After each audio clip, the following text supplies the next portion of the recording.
Hello दोस्तों, आज हम लोग 2022 में पूछे गए जितने भी क्वेश्चन है 10वां में वो सारे क्वेश्चनों को हल करने का प्रयास कर रहे हैं। चलो सबसे पहले पहला क्वेश्चन ही है क्या हमारा कि निम्नलिखित में से कौन सा केंद्रीय प्रवृत्ति की माप नहीं।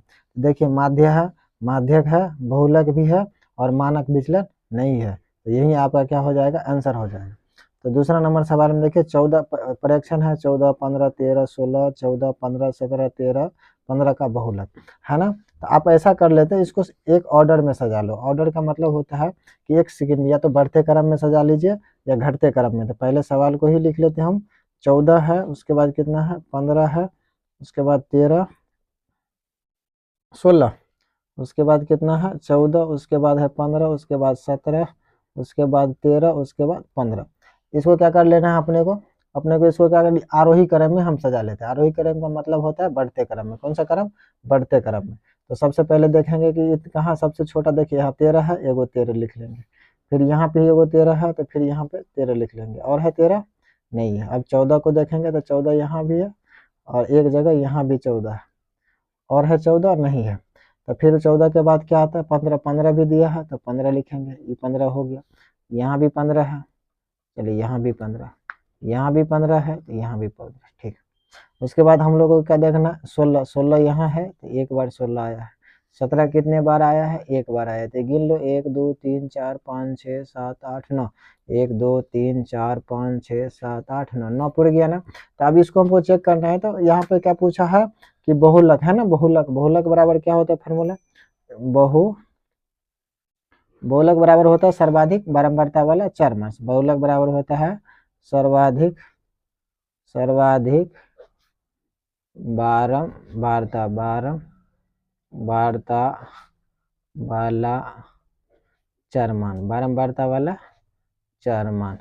एक बात बताइए कि सबसे अधिक बार क्या 13 दो ही बार आया है, यहाँ पे देखिए 14 भी दो ही बार आया है, 15 यहाँ पे कितने बार आ गया है, 3 बार आ गया। तो इसका आंसर क्या हो जाएगा, सबसे अधिक क्या है 15 ही आया है। तो यही आपका क्या हो जाएगा, आंसर हो जाएगा, जो ऑप्शन नंबर की में सी में है।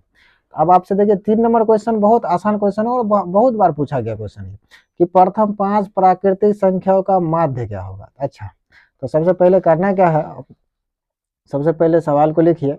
तब पूछा है प्रथम प्राकृतिक, नहीं प्रथम क्या गो 5 गो है ना, 5। यहाँ देखिए प्रथम 5 है ना, तो 5 प्राकृतिक, प्राकृतिक संख्या शुरू से कहाँ से, 1 से शुरू होती है, उसके बाद 2, उसके बाद 3, उसके बाद 4, उसके बाद 5 है ना, 5। अब क्या करेंगे, हम इसका माध्य निकाल लेंगे। क्या निकाल लेंगे, माध्य निकाल लेंगे। चलिए, तो माध्य बराबर क्या फॉर्मूला होता है, माध्य बराबर क्या सूत्र होता है, माध्य बराबर क्या होता है, सभी कुल परीक्षणों का योग क्या होता है, कुल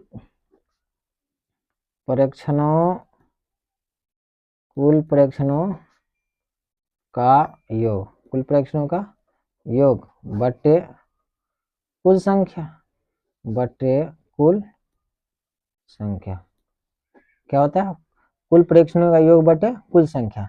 तो कुल परीक्षण कितना है उसको जोड़ना है, तो 1 2 3 4 5। तो यहाँ पे हम लिख लो 1 + 2 + 3 + 4 + 5। संख्या कितनी है 5। आप कहेंगे कैसे, तो गिन लो ना 1 2 3 4 5। इसको क्या करना है 5 से भाग देने। अब इसको जोड़े तो 1 और 2 कितना हो जाएगा 3 है, 3 3 6, 6 4 10, 10 5 15, 15 बटे कितना हो जाएगा 5। 5 से काटेंगे तो 5 से काट 5, 5 दिया 15। इसका आंसर कितना हो जाएगा 3 हो जाएगा। इसका आंसर